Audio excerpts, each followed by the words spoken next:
Hello friends, welcome to Pradeep Tyagi classes. दोस्तों, आज हम एक नया चैप्टर शुरू करने जा रहे हैं जिस चैप्टर का नाम है depreciation. Depreciation examination point of view से हमेशा एक इंपॉर्टेंट चैप्टर होता है और इसकी अच्छी खासी एग्जामिनेशन में वेटेज होती है। और हम इस प्लेलिस्ट में डेप्रीशिएशन के न केवल बेसिक कंसेप्ट्स को पढ़ेंगे बट ऑल्सो कुछ इंपॉर्टेंट क्वेश्चंस को भी कवर करेंगे। इसलिए आप इस प्लेलिस्ट की हर एक वीडियो को जरूर देखें और पूरा देखें। और अगर आपसे कोई वीडियो स्किप हो गई है तो इस वीडियो के डिस्क्रिप्शन बॉक्स में पूरी प्लेलिस्ट का लिंक दिया हुआ है, वहां जाकर के आप इस वीडियो को देख सकते हैं। और अगर आपने अभी तक हमारे चैनल को सब्सक्राइब नहीं किया है तो इसको जरूर सब्सक्राइब करें और बेल आइकन को प्रेस करना ना भूलें। आइए बिना किसी देरी के स्टार्ट करते हैं चैप्टर डेप्रीशिएशन।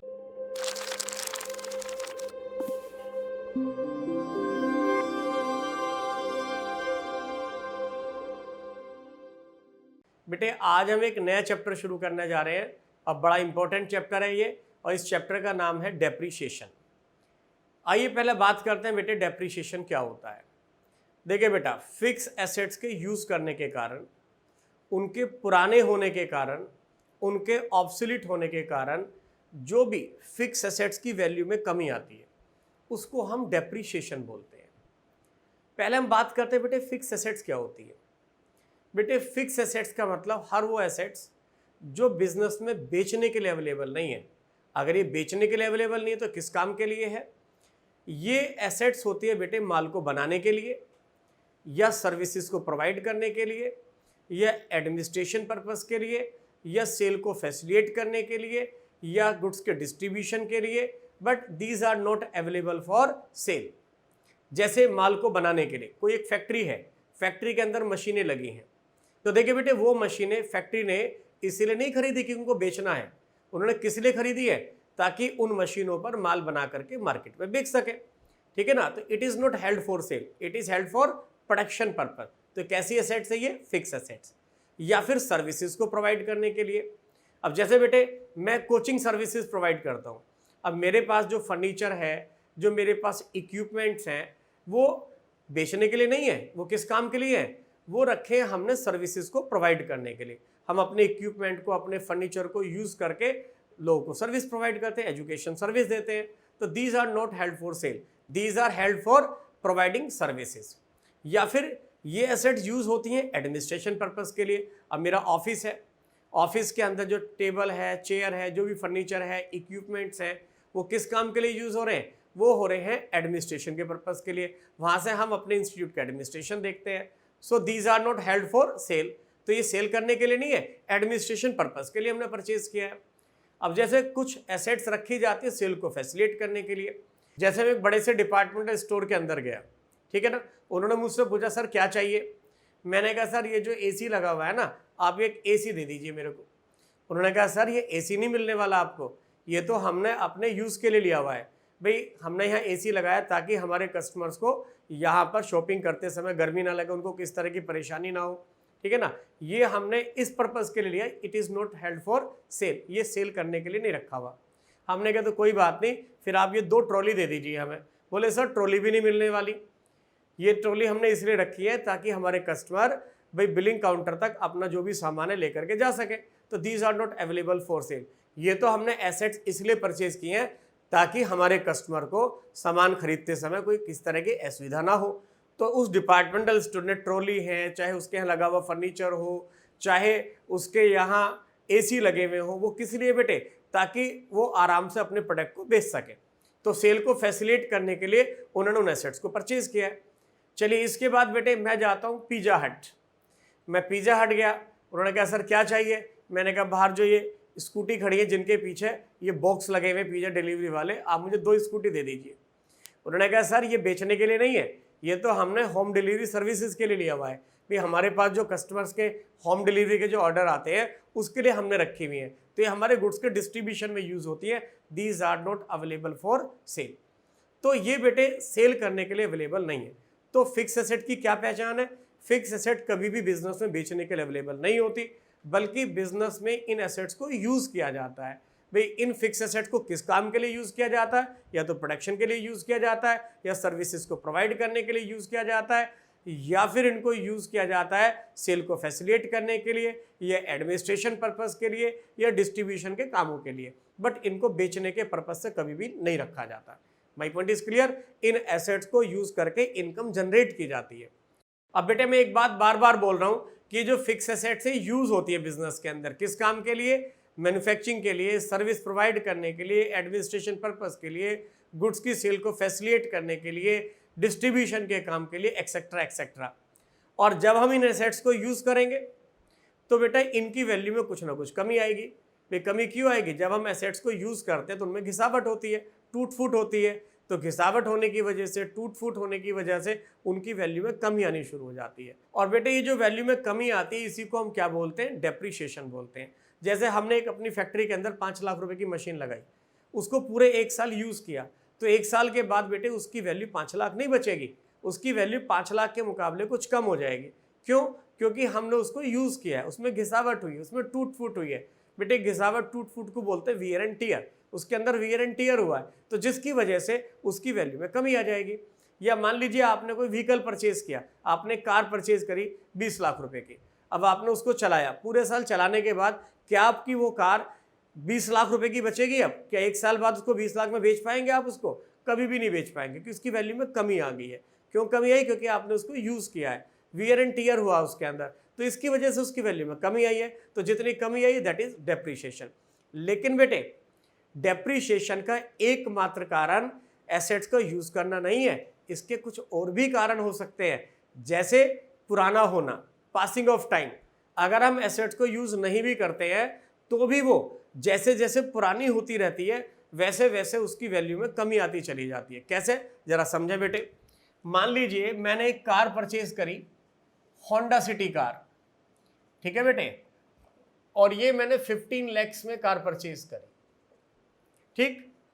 और इस कार से बेटे मुझे बड़ा लगाव है, मैं इसलिए इस कार को कष्ट नहीं देता हूं कोई भी चलने का, मैं इसको अपने घर में खड़ी रखता हूं, गैरेज में खड़ी रखता हूं, और रोजाना क्या करता हूं?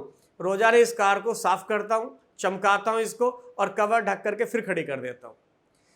हफ्ते 10 दिन के अंदर बीच बीच में स्टार्ट करके देखता रहता हूं, और इसको मैं यूज नहीं करता हूं, ठीक है ना। अब बिल्कुल बड़े लाड़ प्यार से मैंने इस कार को रखा हुआ है, और ऐसे किए हुए बेटे मेरे को 5 साल हो चुके हैं। 5 साल में इसको बिल्कुल नहीं चलाया, मैं शोरूम से ला करके अपने घर ला करके खड़ी कर दी।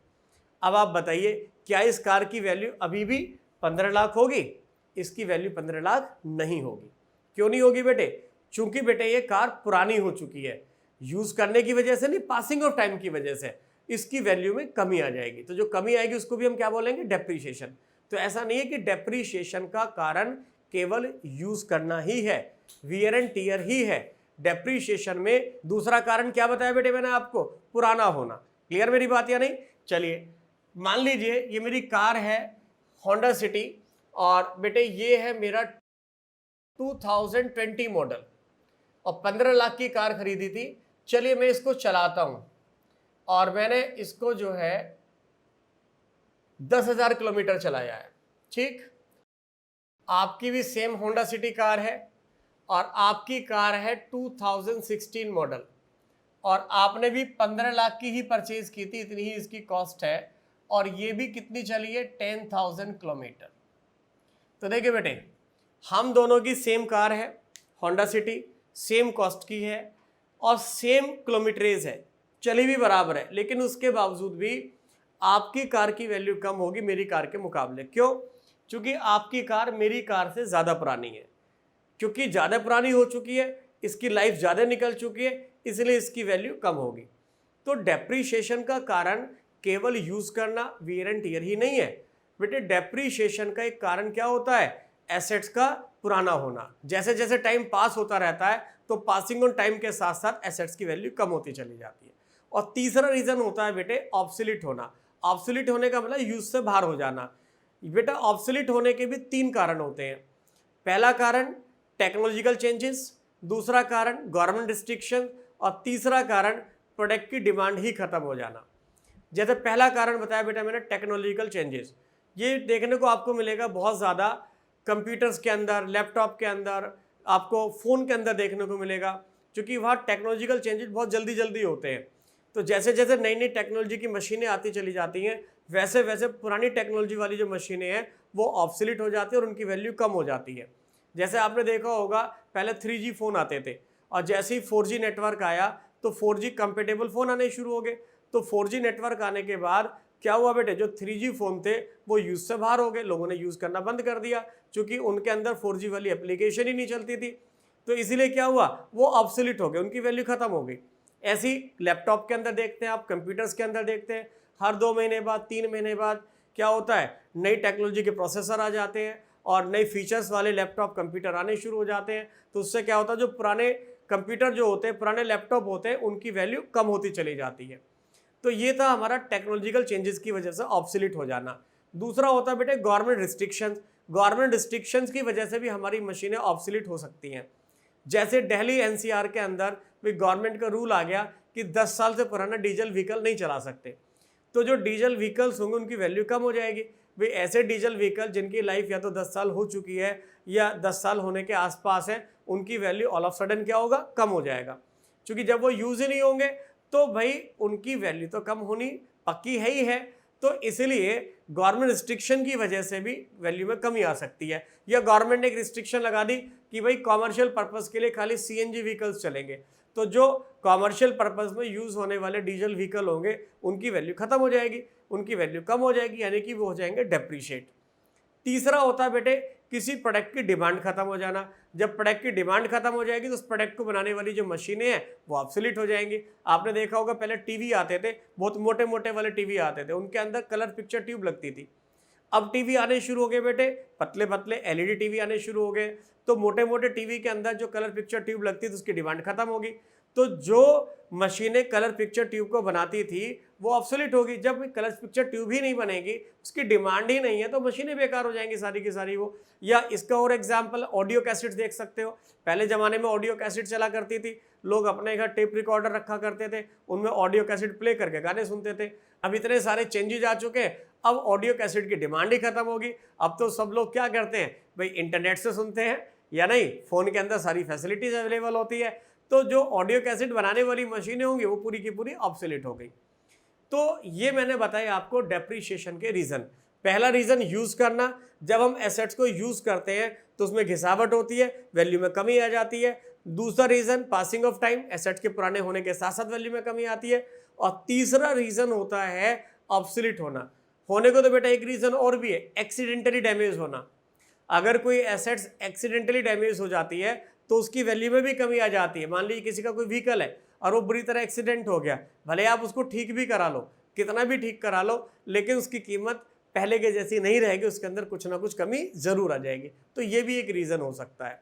ठीक है, तो हम बात कर रहे हैं किसकी, डेप्रीशिएशन की। डेप्रीशिएशन किस पे लगता है बेटा, फिक्स एसेट्स पे लगता है। फिक्स एसेट्स क्या होती है मैंने आपको बताया। आजकल बेटे फिक्स एसेट्स को हम क्या बोलते हैं, प्रॉपर्टी प्लांट एंड इक्विपमेंट।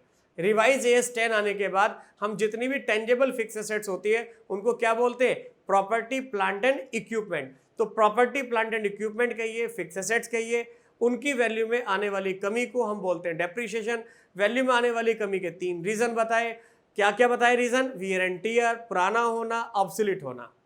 मेरी बात समझ में आ गई है नहीं? तो ये है बात बेटा डेप्रीशिएशन की। बेटे डेप्रीशिएशन हमारे बिजनेस का एक खर्चा है।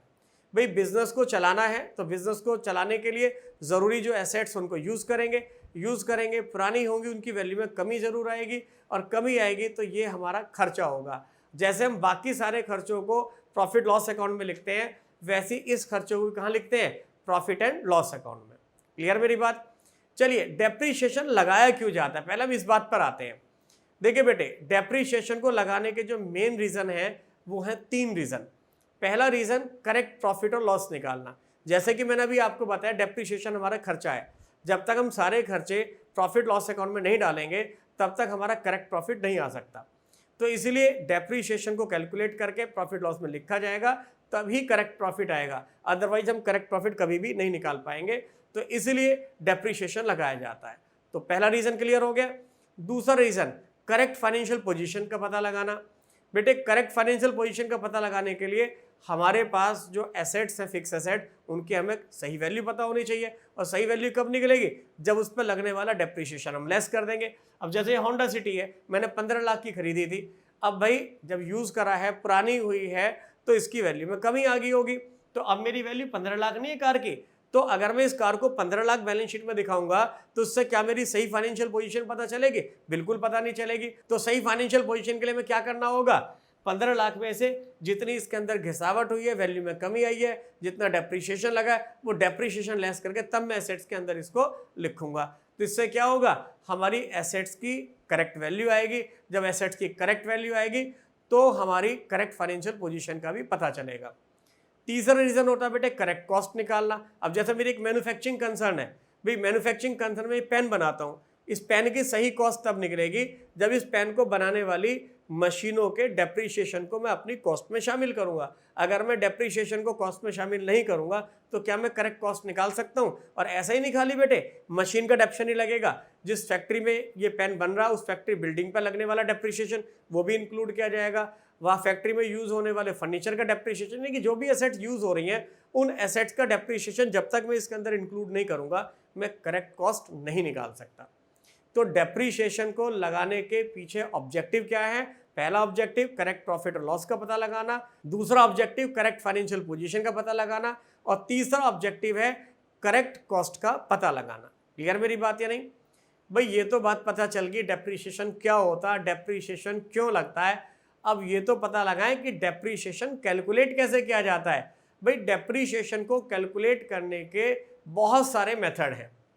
जैसे पहला मेथड है स्ट्रेट लाइन मेथड, दूसरा मेथड है रिटन डाउन वैल्यू मेथड, इसके अलावा तीसरा मेथड है sum of year of digits method, चौथा मेथड है डिप्लेशन मेथड, पांचवा मेथड है प्रोडक्शन यूनिट मेथड, छठा मेथड है मशीन आर रेट मेथड, सातवां मेथड है रिवैल्यूएशन मेथड, आठवां मेथड है एन्युटी मेथड, नवा मेथड है सिंकिंग फंड मेथड। अरे सर ये तो इतने सारे मेथड बता दिए आपने, क्या डेप्रीशिएशन को कैलकुलेट करने के लिए हमें सारे मेथड सीखने होंगे? नहीं बेटे नहीं, आपको चिंता करने की जरूरत नहीं है। आपके कोर्स में तो केवल दो ही मेथड है। पहला मेथड है स्ट्रेट लाइन मेथड और दूसरा मेथड है WDV मेथड। तो आइए बेटे अब हम शुरुआत करते हैं पहले मेथड से जिसका नाम है स्ट्रेट लाइन मेथड। तो देखिए जरा, पहला मेथड है straight line method. Straight line method, इसका एक नाम और भी है फिक्स्ड इंस्टॉलमेंट मेथड, एक नाम और है ओरिजिनल कॉस्ट मेथड। एक ही मेथड के तीन तीन नाम, straight line method, fixed instalment method, original cost method. आइए सीखते हैं बेटे इस मेथड में डेप्रीशिएशन कैसे कैलकुलेट किया जाता है। फॉर एग्जाम्पल, मैंने एक फिक्स एसेट परचेज करी 1 अप्रैल 2020 को और इस फिक्स एसेट्स की कॉस्ट है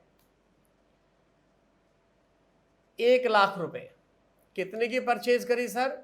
1 लाख रुपए की। और इस पर डेप्रीशिएशन चार्ज किया जाता है at the rate of 10% per annum. कौन से मेथड से? स्ट्रेट लाइन मेथड से।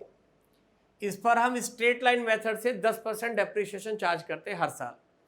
तो आइए बेटे कैसे कैलकुलेट करेंगे हम डेप्रीशिएशन स्ट्रेट लाइन मेथड से। ये मैंने एक छोटा सा एग्जाम्पल बनाया। तो देखो बेटे, cost of fixed assets, cost of fixed assets on 1 अप्रैल 2020 ये है 1 लाख रुपए की। तो पहले हम डेप्रीशिएशन लगाएंगे इस पर, कब का? 2021 का। डेप्रीशिएशन फॉर द ईयर 2021, ये फर्स्ट फाइनेंशियल ईयर का डेप्शन लग रहा है।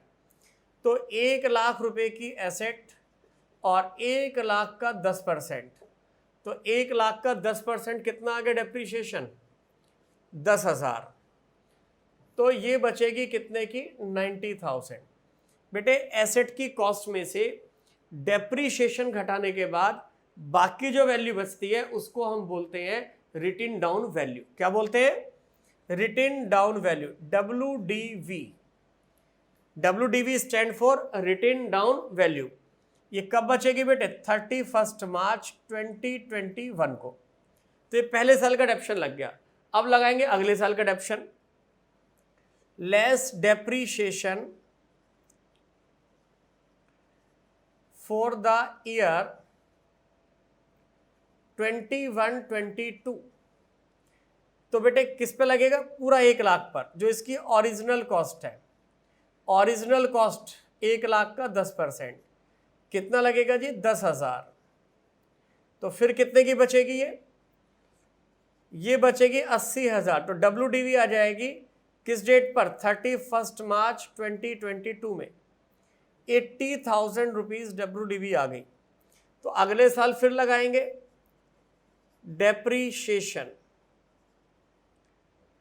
Depreciation for the year 22-23। तो कितना लगाएंगे बेटे? 1 लाख का 10%।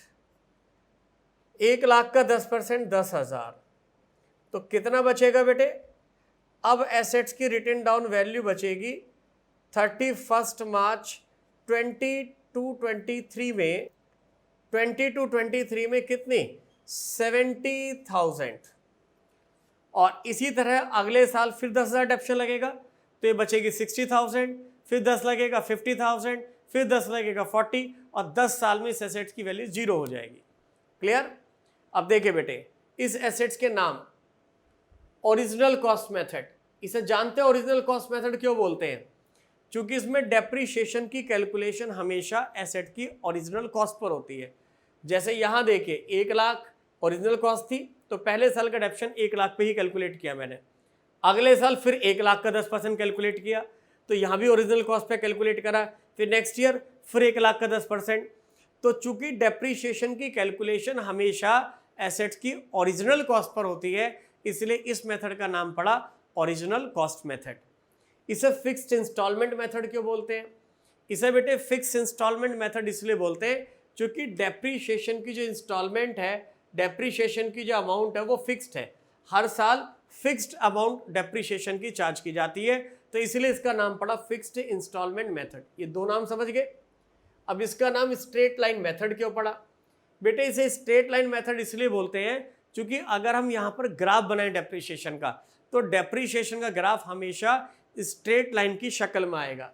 आइए मैं आपको बना करके दिखाता हूं। बेटे इसको मैं इरेज कर देता हूं। तो देखिए जरा, अगर हम डेप्रीशिएशन का ग्राफ बनाएं, ये हमारा एक्स एक्सिस है, ये वाई एक्सिस है, और ये ओरिजिन 0 है। ठीक है जी। अब यहां मैंने ले लिए ईयर्स। ठीक है, first year, second year, third year, fourth year, fifth year, और यहां ले लिया वाई एक्सिस पर डेप्रीशिएशन। तो यहां ले लिया मैंने 5,000, 10,000, 15,000, 20,000। तो देखिए पहले साल का डेप्रीशिएशन 10,000 यहां मार्क करेंगे, सेकेंड ईयर का डेप्शन फिर से 10,000, थर्ड ईयर का फिर से 10,000, फोर्थ ईयर का फिर से 10,000। तो अगर आप इसको मिला देंगे तो ग्राफ एक बिल्कुल स्ट्रेट लाइन की शक्ल में आता है, इसलिए इसका नाम पड़ा स्ट्रेट लाइन मेथड। समझ गए इसके नाम क्यों पड़े? स्ट्रेट लाइन मेथड क्यों कहते हैं? क्योंकि ग्राफ बनता है स्ट्रेट लाइन की शक्ल में। फिक्स्ड इंस्टॉलमेंट क्यों कहते हैं? क्योंकि डेप्शन की इंस्टॉलमेंट फिक्स्ड है। ओरिजिनल कॉस्ट मेथड क्यों कहते हैं? ओरिजिनल कॉस्ट मेथड इसलिए बोलते हैं क्योंकि डेप्रीशिएशन की कैलकुलेशन हमेशा एसेट्स की ओरिजिनल कॉस्ट पर होती है। तो मैं उम्मीद करता हूं ये वाली बात आपको अच्छे समझ में आ गई होगी। तो अब हम बात करें बेटे, यहां पर डेप्रीशिएशन दो तरीके से कैलकुलेट हो सकता है। पहला तरीका, आपको एसेट की कॉस्ट भी दे रखी है और रेट ऑफ डेप्रीशिएशन भी दे रखा होता है, तो आप इस रेट को अप्लाई करके डेप्रीशिएशन निकाल सकते हैं। कई बार क्या होता है बेटे, आपको एसेट की कॉस्ट दे रखी होती है लेकिन डेप्रीशिएशन की रेट नहीं दे रखी होती, तो वहां पर कुछ और इंफॉर्मेशन आपके पास होती है। वो क्या इंफॉर्मेशन होती है जरा समझिए। मैं एक एग्जांपल देता हूं दूसरा आपको। मान लीजिए हमने एक मशीनरी परचेज करी, कितने की? 1,50,000 रुपए की, 1,50,000 की मशीन परचेज करी। और इस मशीन की जो यूजफुल लाइफ है वो है 10 साल।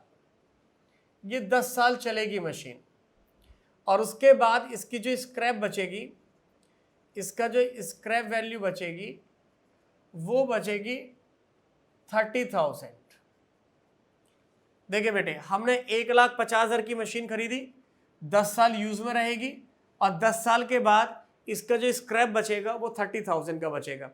इसे बेटे स्क्रैप वैल्यू भी कहते हैं, इसे सैल्वेज वैल्यू भी कहते हैं, और इसको बोलते हैं रेजिडिवल वैल्यू, यानी कि रेजिडिवल का मतलब क्या बचेगा, बचा कुछ वैल्यू। तो ये होगी हमारी 30,000। अब हमें इस पर डेप्रिसिएशन लगाना है स्ट्रेट लाइन मेथड से। कैसे लगाएंगे डेप्रिसिएशन, जरा समझें आप बेटे। हमने 1,50,000 की एसेट खरीदी, और भाई 10 साल चलने के बाद कितने की बचेगी ये, 30,000 की। 1,50,000 की खरीदी और 10 साल चलने के बाद कितने की बचेगी, 30,000 की। तो इसका मतलब कितनी डेप्रिशिएट होगी, लाइफ टाइम में डेप्रिशिएट होगी 1,20,000 रुपये की। तो पूरी लाइफ कितनी है इसकी, 10 साल। और हम अच्छी तरह जानते हैं कि स्ट्रेट लाइन मेथड में हर साल डेप्रिशिएशन इक्वल होता है। तो 10 साल में अगर 1,20,000 का डेप्रिशिएशन लगेगा तो एक साल में डेप्रिशिएशन कितना लगेगा, 10 से डिवाइड कर दो, इट इज़ 12,000। तो ये निकल करके आ गया एनुअल, क्या आ गया निकल करके, एनुअल डेप्रिशिएशन। अब बेटा इसको हम फॉर्मुलेट कर लेते हैं। देखिए कैसे करेंगे फॉर्मुलेट, ये हमारा इसका सॉल्यूशन है। एनुअल डेप्रिशिएशन कैसे निकाला था बेटे, कॉस्ट में से लेस किया था स्क्रैप वैल्यू। तो फॉर्मूले में लिखिए cost of fixed assets minus scrap value upon, किससे डिवाइड किया था बेटे, यूजफुल लाइफ से। यूजफुल लाइफ से तो देखिए बेटे, एसेट की कॉस्ट 1,50,000, एसेट की cost 1,50,000 minus scrap 30,000 upon useful life 10, तो इट इज 12,000 पर एनम। जो हमने ऊपर रफली निकाला था वही मैंने आप कैलकुलेट करके दिखा दिया। तो डेप्रीशिएशन लग रहा है 12,000 पर एनम। हाँ, अब अगर हम चाहें तो यहाँ रेट ऑफ डेप्शन कैलकुलेट कर सकते हैं। कैसे कैलकुलेट करेंगे बेटे, 1,50,000 की मशीन है और उस पर हर साल डेप्रीशिएशन कितना लग रहा है, 12,000। तो देख लीजिए 1,50 पर 12,000 कितने परसेंट है। तो अगर हमें निकालना है यहाँ rate of depreciation, rate of depreciation तो कैसे निकालेंगे बेटे, एनुअल डेप्रीशिएशन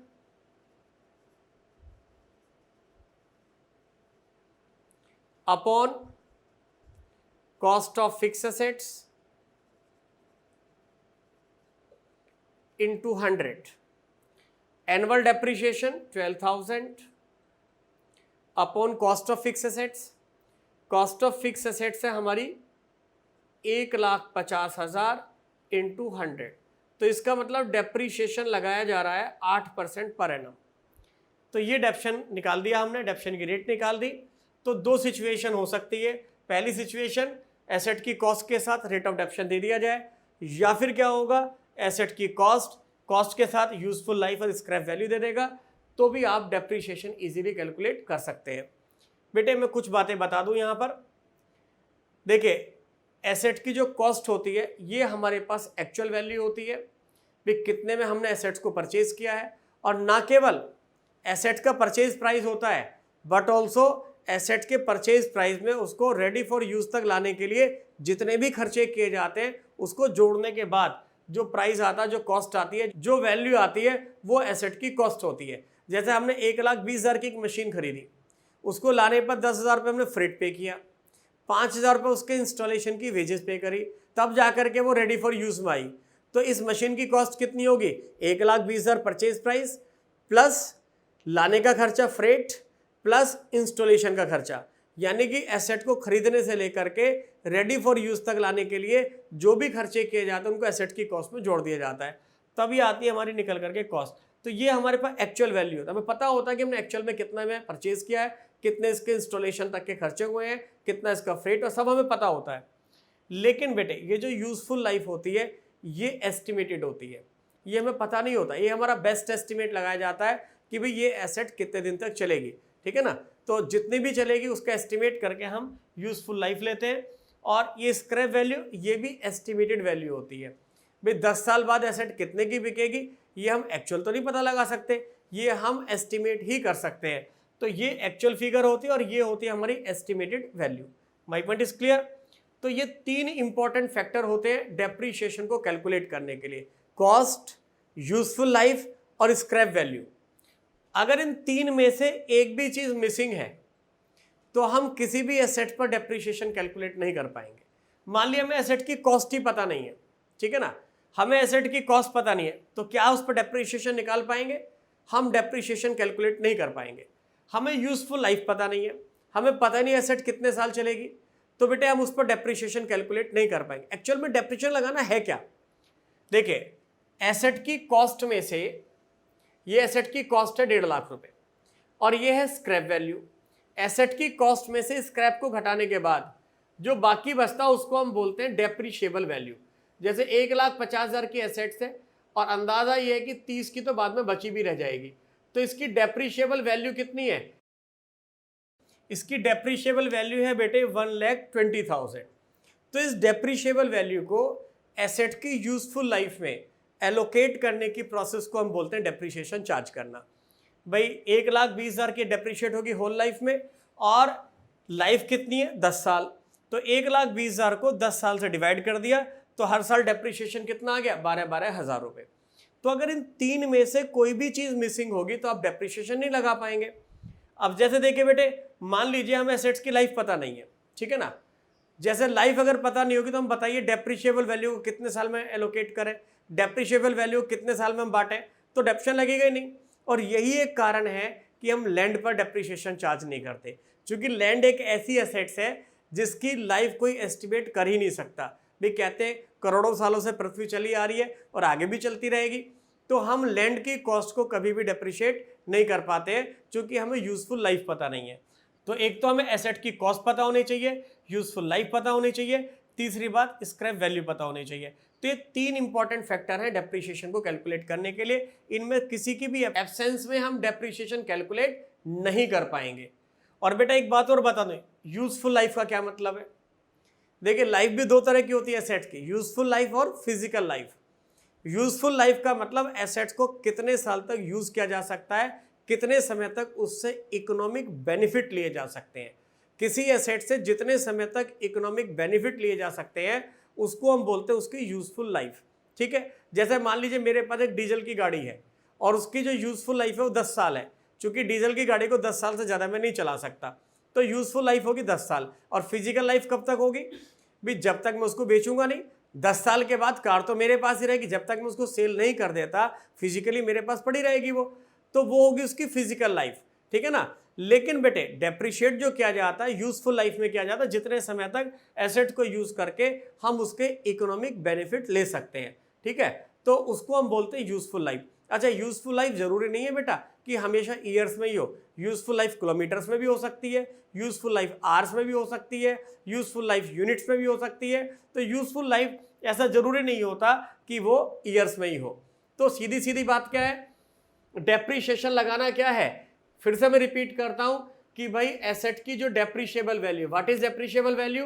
कॉस्ट में से स्क्रैप घटाने के बाद बाकी जो बचता है उसको हम बोलते हैं डेप्रीशिएबल वैल्यू। तो डेप्रीशिएबल वैल्यू को उसकी लाइफ टाइम में एलोकेट करने की प्रोसेस को हम बोलते हैं डेप्रीशिएशन। तो अभी मैंने आपको डेप्रीशिएशन की कैलकुलेशन सिखाई है, कौन से मेथड से? स्ट्रेट लाइन मेथड से। स्ट्रेट लाइन मेथड से डेप्रिशिएशन कैसे निकलता है, अब आप इसको नोट कर लीजिए। इसके बाद मैं आपको सिखाना जा रहा हूं कि रिटन डाउन वैल्यू मेथड से डेप्रिशिएशन कैसे कैलकुलेट किया जाता है। चलिए बेटे, अब हम बात करते हैं नेक्स्ट मेथड की। नेक्स्ट मेथड का नाम है written down value method.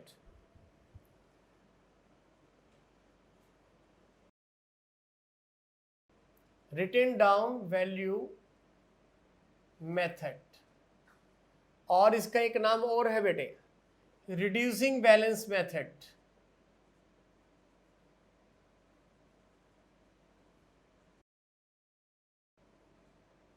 Method, और एक नाम है डिमिनिशिंग बैलेंस मेथड, डिमिनिशिंग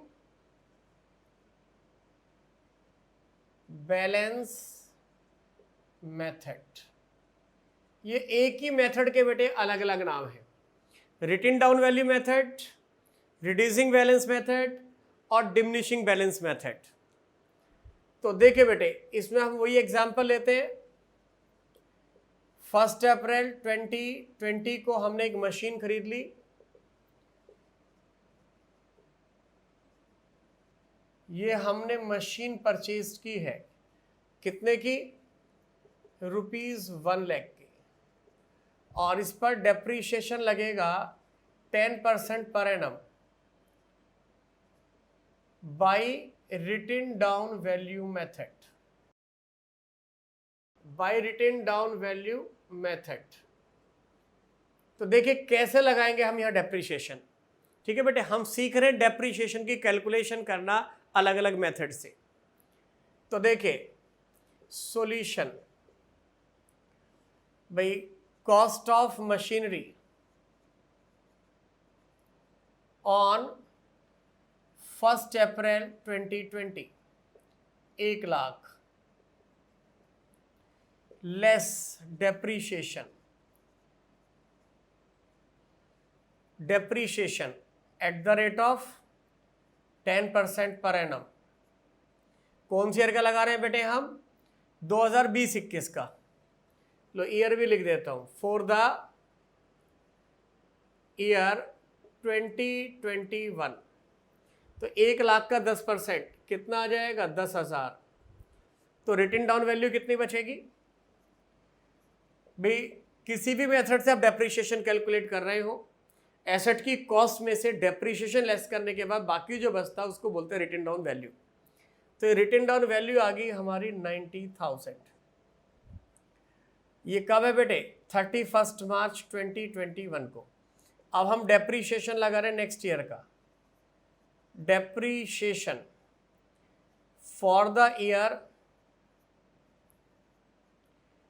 21-22 का डेप्रीशिएशन लगा रहे हैं, तो 90,000 का 10%। तो ये 90,000 का 10% जो WDV निकल करके आई है उस पर हम डेप्रीशिएशन कैलकुलेट करेंगे इस बार। तो 90,000 का 10% 9,000। तो बाकी कितना बचा? ये बचेगी रिटन डाउन वैल्यू 31 मार्च 2022 को 81,000। अब इसमें फिर से हम डेप्रीशिएशन लगाएंगे। कौन से ईयर का? For the year 2022-23।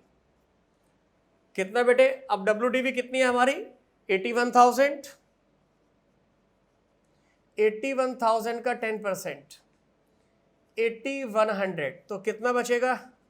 अब आगे के लिए WDV आ जाएगी 31 मार्च 2023 को 72,900। अब नेक्स्ट ईयर किस पे लगेगा बेटे? 79,200 का 10%, फिर उसके बाद जो बचकर आएगा उसका 10%, और ऐसी आगे के ईयर्स पे डेप्शन लगता चला जाएगा। अब बात करते हैं बेटे, इसको हम रिटन डाउन वैल्यू मेथड क्यों बोलते हैं? आपको खुद समझ में आ गया होगा। चूंकि डेप्रीशिएशन की जो कैलकुलेशन होती है हर साल, वो एसेट की रिटन डाउन वैल्यू पर होती है। भाई पहले साल की रिटन डाउन वैल्यू निकल गए 90,000, तो 90,000 का 10%। फिर नेक्स्ट ईयर की रिटन डाउन वैल्यू कितनी आई निकल करके? 81,000, तो 81,000 का 10% करा। फिर रिटन डाउन वैल्यू कितनी निकल कर आ रही है? 72,900, तो उसका 10% करेंगे। तो चूंकि डेप्रीशिएशन की कैलकुलेशन एसेट्स की रिटन डाउन वैल्यू पर होती है, इसलिए इस मेथड का नाम पड़ा written down value method. Sir इसको रिड्यूसिंग बैलेंस मेथड क्यों कहते हैं? भाई रिड्यूसिंग बैलेंस मेथड भी इसीलिए बोलते हैं चूंकि डेप्रीशिएशन का कैलकुलेशन एसेट्स की रिड्यूस होकर के जो वैल्यू आती है, डेप्शन के बाद रिड्यूस होकर जो वैल्यू आएगी उस पर कैलकुलेट किया जाता है, तो इसलिए इसका नाम पड़ा reducing balance method. Diminishing balance method क्यों बोलते हैं? डिमिनिशिंग बैलेंस मेथड इसलिए बोलते हैं क्योंकि यहाँ पर देखिए बेटे, डिमिनिशिंग का मतलब भी क्या होता है? डिमिनिश का मतलब कम होना, जो वैल्यू कम होकर के आती है उस पर डेप्रीशिएशन कैलकुलेट किया जाता है, तो इसलिए इसके नाम पड़े diminishing balance method, written down value method और रिड्यूसिंग बैलेंस मेथड। तो मैं उम्मीद करता हूं कि आपको ये कैलकुलेशन समझ में आ गई होगी डेप्रीशिएशन की। मैंने आपको दोनों मेथड से डेप्रीशिएशन की कैलकुलेशन करके बताई, स्ट्रेट लाइन मेथड से भी और रिटन डाउन वैल्यू मेथड से भी। और जानते हैं बेटे, इस मेथड के अंदर एक विशेषता होती है। ये विशेषता ये होती है, इस मेथड में कभी भी रिटन डाउन वैल्यू जीरो नहीं होती, ठीक है ना। इसकी वैल्यू कभी भी जीरो नहीं होती, ये इसमें ध्यान रखने वाली बात है। कई बार कुछ जगह जहाँ MCQ क्वेश्चंस आते हैं तो वहाँ बड़ा इंपॉर्टेंट क्वेश्चन बनता है। तो आज की क्लास में हमने क्या क्या कवर किया है। पहले हमने कवर किया बेटे डेप्रीशिएशन क्या है, कौन सी एसेट्स पे लगता है, मैंने बताया फिक्स एसेट्स पे लगता है। फिर मैंने बताया भाई फिक्स एसेट्स क्या होती है, वो भी हमने एक्सप्लेन किया। फिर डेप्रीशिएशन क्या होता है, हमने उसको डिस्कस किया। फिर हमने डिस्कस किया डेप्रीशिएशन लगाने के ऑब्जेक्टिव्स क्या होते हैं। फिर हमने बात करी उसके बाद डेप्रीशिएशन को इफेक्ट करने वाले फैक्टर्स कौन से होते हैं। फिर उसके बाद मेथड कौन कौन से होते हैं। और इसके बाद हमने बात किसकी करी है कि हम डेप्रीशिएशन की कैलकुलेशन कैसे करते हैं। डेप्रीशिएशन कैलकुलेट करना सीखा हमने कौन कौन से मेथड से, WDV मेथड से और स्ट्रेट लाइन मेथड से। अगली क्लास में फिर हम डिस्कस करेंगे बेटे डेप्रीशिएशन की अकाउंटिंग कैसे की जाती है, और उसके बाद फिर हम क्वेश्चन करने शुरू करेंगे। दोस्तों, मैं उम्मीद करता हूं कि आपको वीडियो पसंद आई होगी, और अगर आपको वीडियो पसंद आई है तो आप इसे लाइक करें, हमारे चैनल को सब्सक्राइब करें और अपने दोस्तों के बीच में ज़्यादा से ज़्यादा शेयर करें। इस वीडियो के डिस्क्रिप्शन बॉक्स में हमारी एंड्रॉयड ऐप, iOS ऐप और वेब पोर्टल के लिंक गिवन है, जहां CA, BCom, MCom, BBA, MBA class 11th और 12th के कंप्लीट सिलेबस को कवर करते हुए हमारे कोर्सेज अवेलेबल हैं। वहां जाकर के आप अपना मनपसंद कोर्स खरीद सकते हैं। बहुत बहुत धन्यवाद।